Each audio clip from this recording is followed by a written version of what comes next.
오늘 우리에게 주시는 하나님의 말씀을 합독해 올리도록 하겠습니다. 오늘 우리에게 허락하신 하나님의 말씀은 마가복음 14장 51절과 52절 두 절 말씀을 합독해 올리도록 하겠습니다. 한 청년이 벗은 몸에 배 혼유부를 두르고 예수를 따라가다가 무리에게 잡히매 배 혼유부를 버리고 벗은 몸으로 도망하니라. 아멘.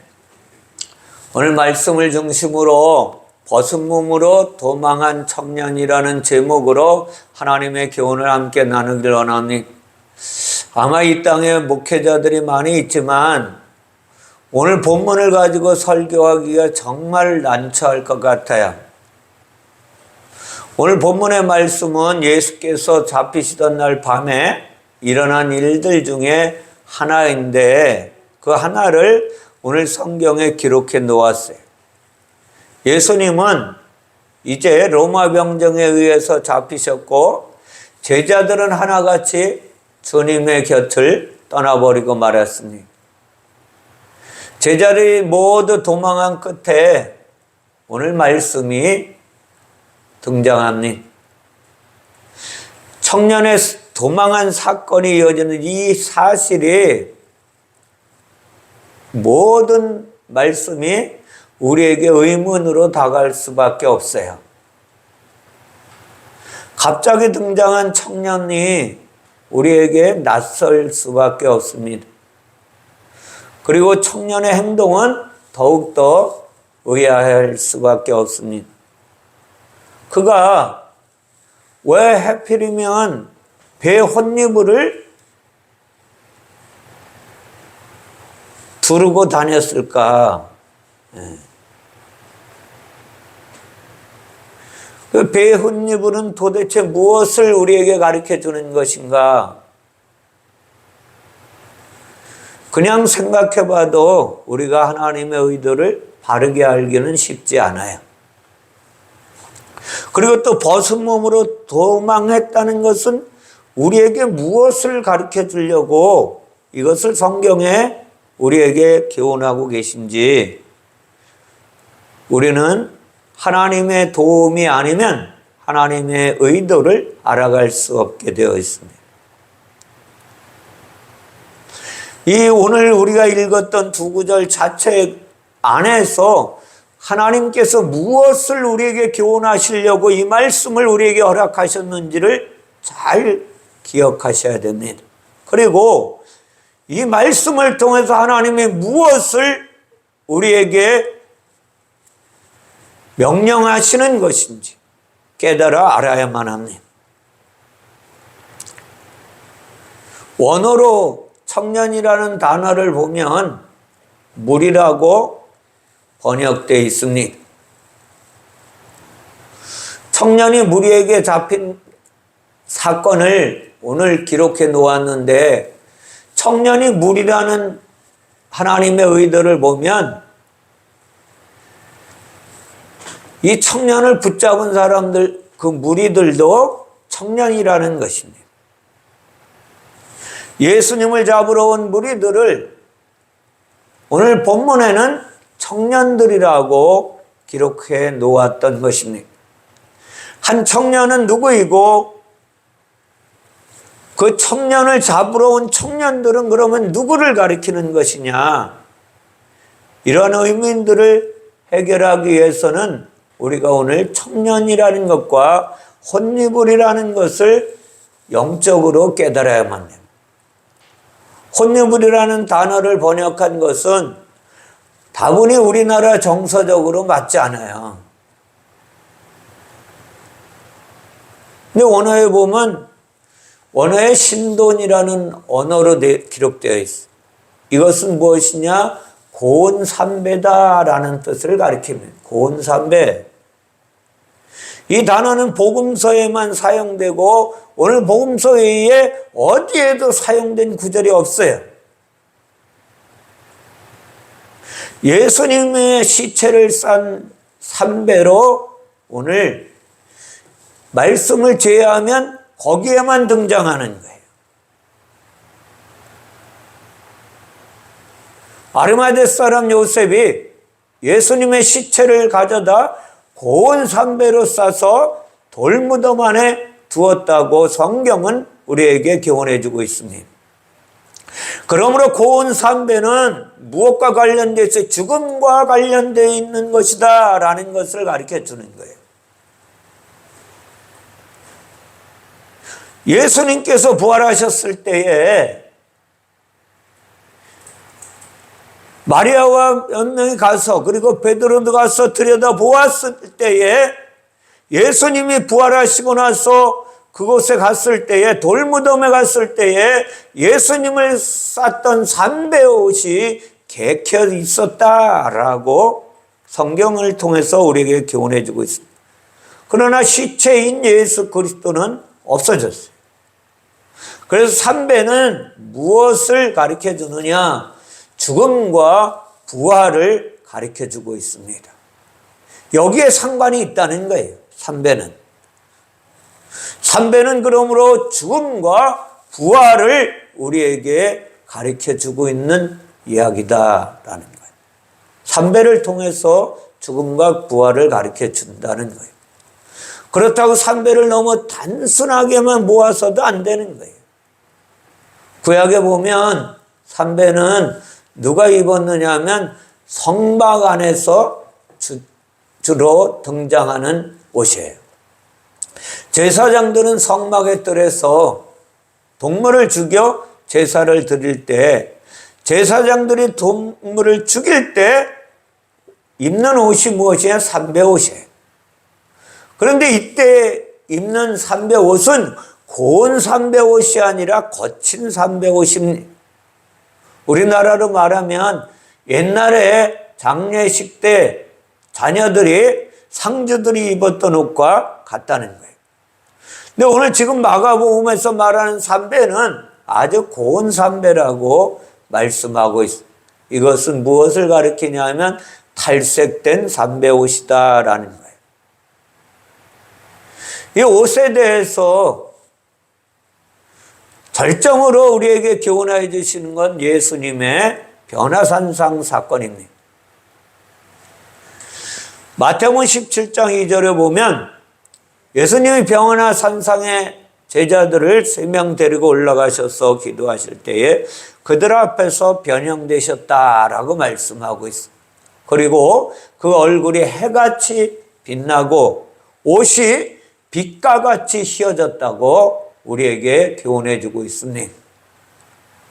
변화산 사건을 보면 거룩한 모습으로 변형되신 예수님의 입으신 옷이 빛나는 흰 옷이다 라고 우리에게 가르쳐 주는, 이 옷을 부활의 예수님 곁을 지키던 천사들도 입고 있었다고 성경을 통해서 우리에게 말씀하고 있습니다.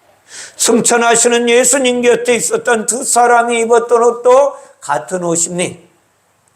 희고 고운 삼배옷은 성막에 들어서 제사를 마친 제사장이 어디에 들어갈 때 입는, 성소에 들어갈 때 입는 옷을 가리켜주고 있습니다.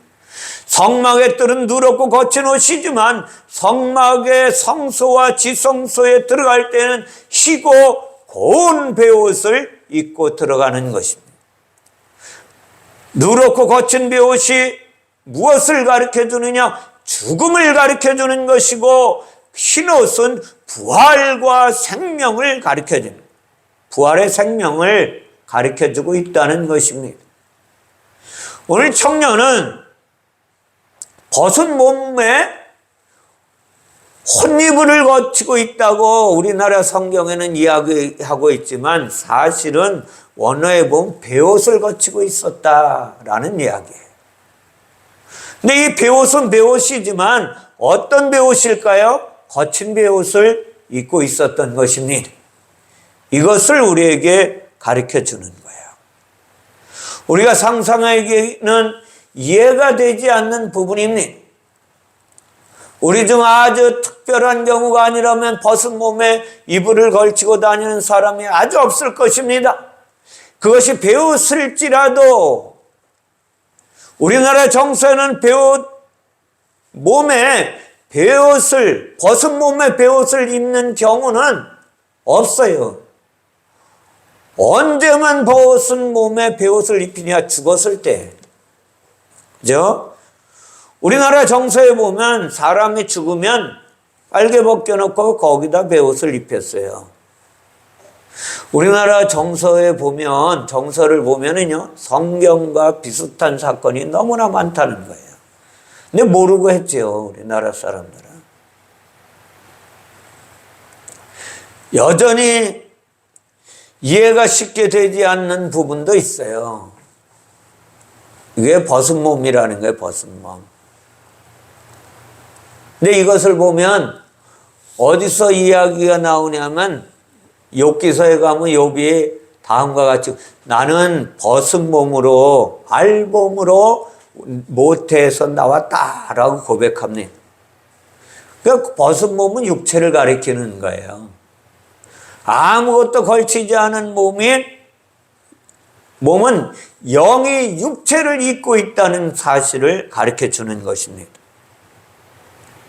사람은 알몸으로 태어나서 육체 위에 옷을 입기 시작합니다. 그것은 단순히 패션을 위한 옷만을 가리키는 것이 아니라는 것을 아셔야 돼요.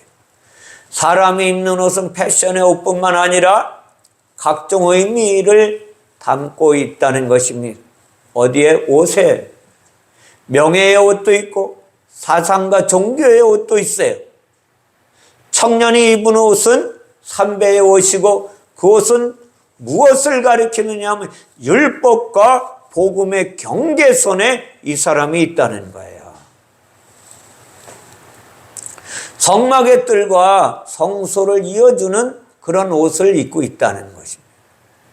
율법을 따라 드리는 제사에 오시면서 동시에 제사를 통해 얻은 속죄의 옷이라고 말할 수도 있습니다. 왜 이렇게 애매하게 말하는가 하면 그가 청년이기 때문입니다. 구약에서 하나님은 청년의 때에 다음과 같이 살라고 말씀하십니다. 에레미야 3장 4절에 보면 내가 이제부터는 내게 부르짖기를 누구에게? 나의 아버지여 아버지는 나의 청년 시절의 보호자이십니다 라고 부르짖으라는 거예요. 그리고 또 전도서 12장 1절에 보면 청년의 때에 창조들을 기억하라고 말씀하십니다. 근데 여기에서 청년이 우리가 생각하는 아까 이야기한 복음서에서 말씀하시는 청년, 그것과는 좀 다르게 나온다는 거예요. 네. 복음서에서 해석한 청년은 무리라고 이야기했잖아요. 근데 구약에서 말씀하시는 청년은 선택받은 자다라는 것입니다. 네. 이거를 아셔야 돼요. 바르라는 언어에서 왔는데 이건 시험하다, 선택하다, 요구하다라는 뜻이에요. 무엇을 요구합니까? 너는 창조들을 기억하라고 하나님이 요구하시는, 그걸 하나님이 선택했다는 것입니다. 그래서 주님이 이것을 요한복음 15장 16절에서 다음과 같이 말씀하신 너희가 나를 택한 것이 아니요 내가 너희를 택하여 세웠나니 이는 너희로 가서 열매 맺게 하고 또 너희 열매가 항상 있게 하여 내 이름으로 아버지께 무엇을 구하든지 다 받게 하려 함이라. 아멘. 자, 보세요. 청년이라는 단어를 헬라어로 보면 네아니스코스예요. 네아니스코스. 이것은 젊은이인데 그 어근을 보면 이제 막 도단한 새싹이라는 것입니다. 자, 그럼 구약의 청년과 신약의 청년을 합쳐 놓으면 어떻게 도단한 새싹이라는 거예요? 선택받아서 이제 도단한 새싹이다. 라는 뜻입니다. 우리의 정서를 담아서 말하면 햇병아리라고 말할 수 있죠. 청년은 율법에도 햇병아리요, 동시에 복음에도 햇병아리라는 것입니다. 선택받았지만 아직 율법에 사로잡혀서 거기서 묻혀 있는 자도 아니에요. 그런데 청년을 잡아온 자들이 무리라고 그랬잖아요. 원래 히브리어에 보면 청년을 무리라고 이야기한다 그랬잖아요. 그러니까 무리들 중에서 하나님을 모르는 자들에게서 선택받은 청년이라는 것을 오늘 청년을 통해서 우리에게 교훈해 주시고 있는 거예요. 예수님을 잡으러 온 사람들은 제사장, 대제사장과 서기관들의 종노릇하는 자들이, 이들은 성전에 근무하면서 제사장을 도와 제사를 드리고 각종 성전의 일을 하는 사람들입니다.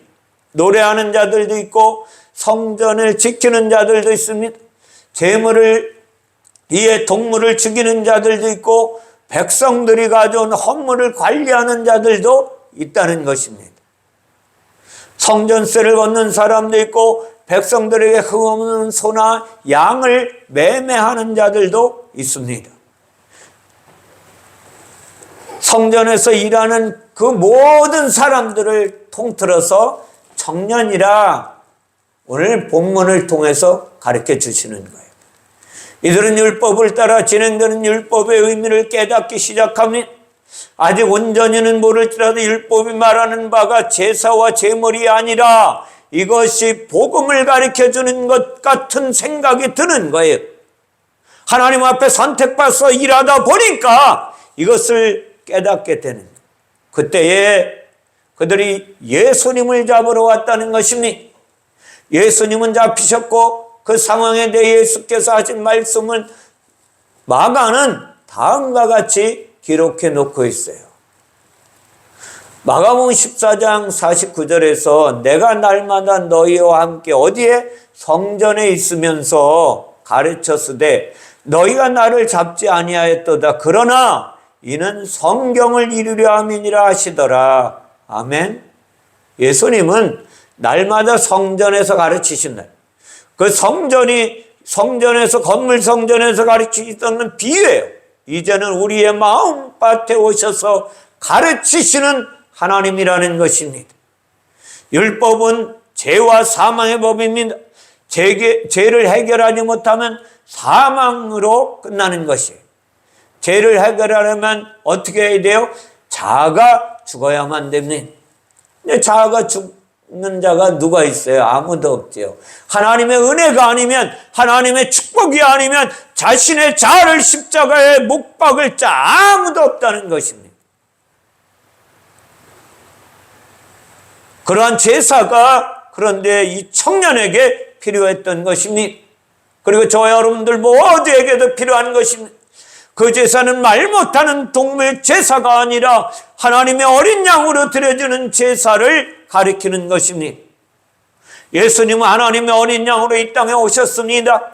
그런데 성전에서 일하는 사람들 중 아무도 예수 그리스도가 하나님의 어린 양이라는 것을 깨닫지 못한 거예요. 그 예수를 잡지도 않았습니다. 예수가 죽어야 죄사함이 오는데 그들은 예수가 하나님이 준비된 제물인 것을 알지 못했어요. 그래서 예수님은 제사장들과 서기관들과 장로들에게 하나님의 말씀을 해석하면서 시비를 걸기 시작하는 것입니다.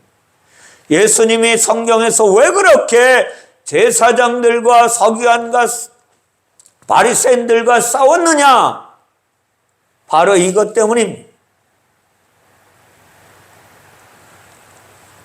시비를 걸었다고 해서 그들의 못된 신기를 건드린 것은 아닙니다. 예수님에 대한 시비는 복음을 말씀하시는 것입니다. 율법을 해석해서 복음을 전하셨던 것입니다. 율법을 동물 제사와 제물로 해석하는 사람들에게 거는 시비는 하나님의 어린 양 제사를 드려야 한다는 사실을 깨닫게 하시는 거예요. 예수님은 성경 말씀에 대해 율법이 결국 자신이 죽어서 제사함을 받는 것임을 반복해서 설명해 주고 있는 것입니다. 그러나 율법주의자들에게 복음은 반역입니다. 그동안 자신들이 쌓아놓은 의의를 한 번에 허물어뜨리는 하나님의 이야기이니까 반역자로 보이게 되는 것입니다. 율법주의자를 본 복음의 예수는 반역자이고 대적자입니다. 그래서 그들은 예수를 죽이기로 결심했던 것입니다. 하나님께서 의도하신 대로는 아니지만 하나님 어린 양이신 예수 그리스도를 대역 죄인으로 죽여버리기로 결정했던 것입니다. 제사장들의 존재인은 어린 양을 죽이는 일입니다.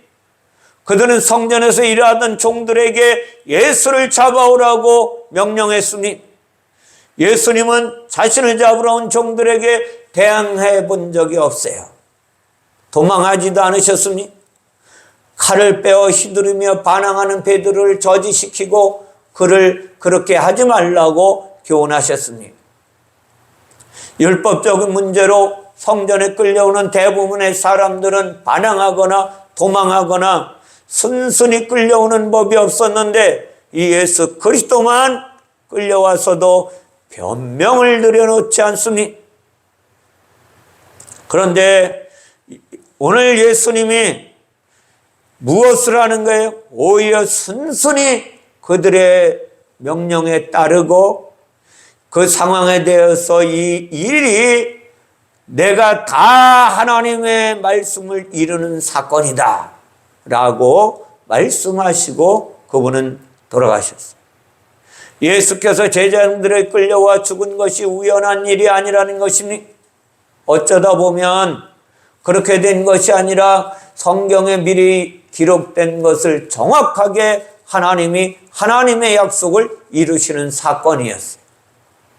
이 말씀하실 때 한 청년의 귀가 열렸을 것입니다.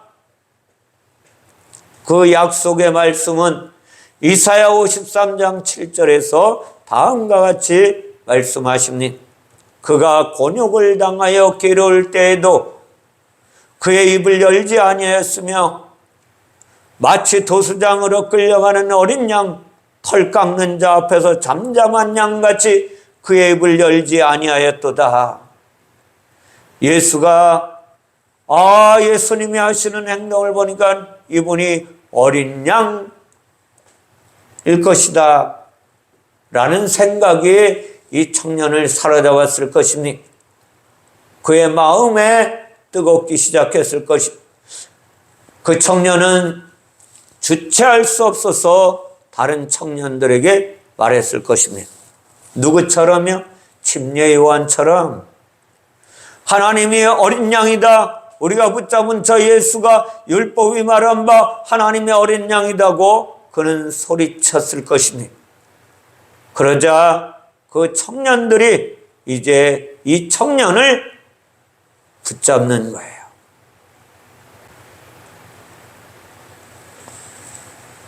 청년들은 그 한 청년을 잡아 끌고 가려고 합니다.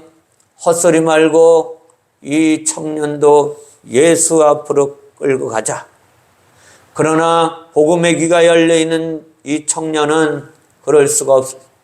그리고 우리나라 성경에 덮고 있던 혼유부를 그만 벗어던지고 도망치기 시작했습니다. 오늘 말씀은 그것밖에 기록해 놓지 않았어요. 근데 우리나라 성경의 혼유부를 벗어던지고 도망했다는 사건은 율법을 벗어던졌다는 것입니다. 정죄를 벗어던졌다는 거예요. 자기의 의를 벗어던졌다는 것입니다. 자아를 벗어던졌다는 거예요. 그리고 그는 도망쳐버렸습니다. 혼유부는 그러므로 세마포이고 세마포는 율법이라는 것을 성경을 통해서 우리에게 교훈해 줍니다. 사람의 알몸을 감싸고 있는 옷은 율법입니다. 청년은 아직 율법에 찌들지 않은 사람이었지만 그들은 복음으로 갈 가능성이 높은 청년이었어.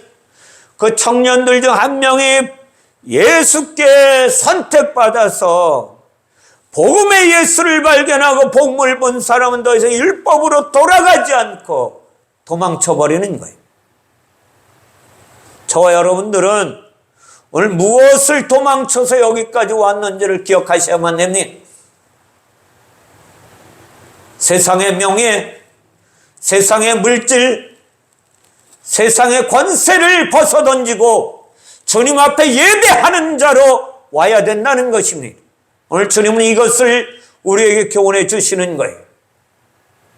그리고 복음의 옷을 그리스도로 옷 입는 놀라운 역사의 주인공이 되어야 한다고 주님은 오늘 우리에게 교훈해 주시고 계신 것입니다.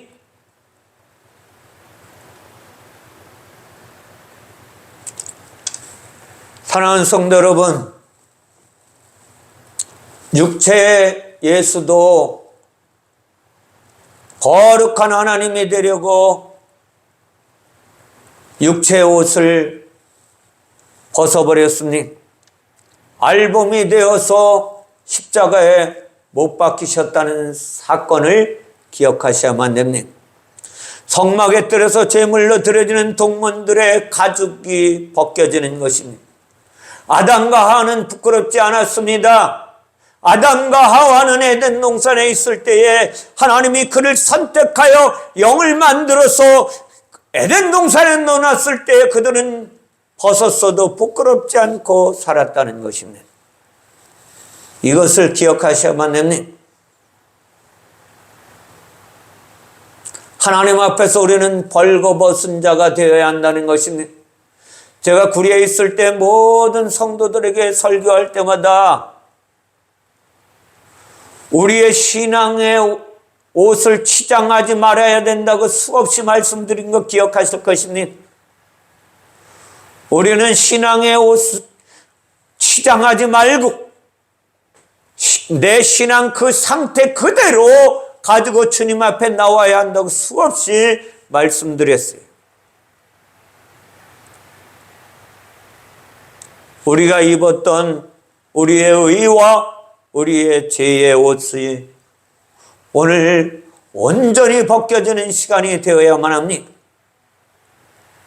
그렇게 되면 벌거벗은 자가 되면 하나님 앞에 내 있는 그대로 가지고 와서 나는 연약한 존재입니다. 나약한 존재입니다. 주님이 아니면 살아갈 수 없습니다. 라고 고백하게 되면 놀라운 역사가 일어나게 되는 것입니다.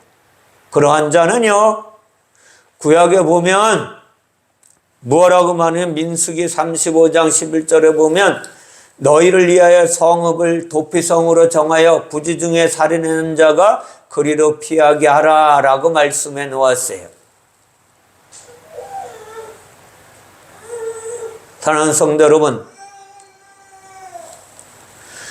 구약에는 살인한 자가 부지 중에 살인한 자가 그리로 피하게 하라고 도피성을 만들어 놨다고 했어요. 부지 중에 살인한 자가 그냥 사람을 때려 죽인 것이 아니라 예수를 죽인 자를 이야기하는 거예요.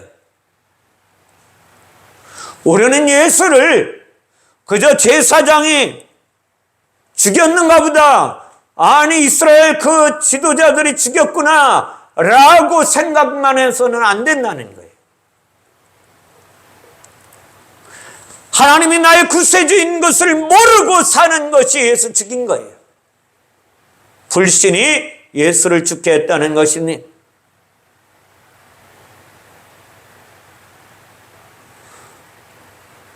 오늘 도망한 청년은 도피성으로 도망한 것입니다. 근데 이것이 신약에 오면 도피처가 어딘지 아세요? 예수 그리스도가 도피처라는 걸 아셔야 합니다. 예수 안으로 도망간 것입니다. 예수는 도피처입니다. 벗은 몸으로 도망한 천녀는 바로 저와 여러분이어야 한다는 것입니다. 한 주간 동안 세상에 살면서 별의별 짓을 다 해보았지만 내 뜻대로 되는 것 아무것도 없잖아요. 그것을 깨닫고 예수 안으로 세상 것 다 내려놓고 세상에 의지하던 모든 것을 내려놓고 벗어던지고 주님 앞으로 와야 하는 것입니다. 그리고 주님만을 의지하시기 바랍니다. 주의 말씀만을 따라가시길 바랍니다. 그러면 놀라운 역사가 저 여러분의 삶 가운데 일어나게 되는 것입니다.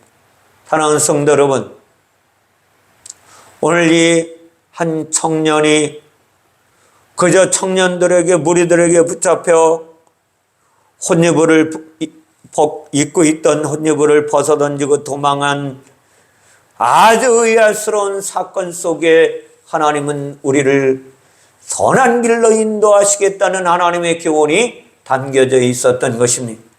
사랑하는 성도 여러분, 하나님은 어떻게 하시든지 저 여러분을 사랑하셔서 그냥 버려두지 아니하시고 우리 곁에 오셔서 우리를 부르시는 하나님이십니다. 그리고 우리를 안아주시고 감싸주시고 위로하시고 하나님의 능력으로 우리를 이끄시는 하나님이십니다. 그리고 우리에게 명령하십니다. 새 계명으로 명령하시는 분이시에요. 똑같은 이야기 같지만 새 계명은 성령으로 아니면 지킬 수 없는 것입니다. 하나님의 은혜가 아니면 뒤따라갈 수 없습니다. 주님은 우리에게 말씀하셨습니다. 너희는 이 마음을 품으라. 곧 그리스도 예수의 마음이니 예수 그리스도께서도 이 땅에서 그처럼 죽고 싶지 않았어요. 죽음이 얼마나 힘들고 고통스러운 걸 알기 때문에 전능하신 하나님이시지만 우리를 사랑하셔서 십자가에서 죽기까지 당신의 사랑을 우리에게 표현해 내셨습니다. 누구에게? 오늘 청년과 같이 세상의 것을 벗어버리고 예수 품에 안기는 자들에게 하나님은 그를 끌어안으시고 그를 품으시고 그를 사랑하셔서 사랑의 품으로 안아주시고 위로하시고 권면하시고 새롭게 하시고 성령으로 이끄셔서 하나님의 능력의 삶을 살게 하시는 하나님이십니다. 그래서 주님이 오늘 청년을 통하여 우리에게 명령하시는 명령은 다음과 같습니다. 내가 이것을 너에게 명함은 너희로 서로 사랑하게 하려 함이라. 아멘. 사랑하는 성도 여러분, 하나님은 사랑이십니다. 사랑의 하나님이 오늘 청년을 선택하셔서 그에게 세상의 모든 것을 다 벗어버리고 주님 품에 안겨서 살기를 소망했던 것과 같이 저와 여러분 모두가 오늘 이 말씀을 들으시고 세상 것을 다 버려버리시고 십자가에 못 박으시고 주님 한 분만으로 참 만족을 누리며 살아가는 놀라운 하나님의 사람들이 되시기를 예수 그리스도의 이름으로 축원을 드립니다. 기도하겠습니다. 사랑의 하나님 감사합니다. 오늘 벗은 몸으로 도망한 청년이라는 제목으로 그 짧은 하나님의 말씀 속에 하나님의 놀라우신 은혜와 축복이 담겨 있다는 사실을 깨달아 알게 하시고 함께 나누게 하심을 감사드립니다. 오늘 이 말씀을 들은 모든 이들이 하나님의 지식만을 아는 것이 아니라 하나님의 능력을 덧입고 살아가는 하나님의 사람들이 되어질 수 있도록 이들을 축복하시고 주관하시고 인도하여 주시옵소서. 하나님의 나라는 말에 있는 것이 아니라 능력에 있다고 말씀하셨사오니 능력의 하나님께서 이 말씀을 듣는 모든 이들의 마음을 감싸시고 주관하시고 인도하시고 변화시키셔서 하나님의 놀라우신 그리스도의 향기를 발할 수 있도록 축복하여 주시기를 원하오며 거룩하신 예수님의 이름으로 기도하옵나이다. 아멘.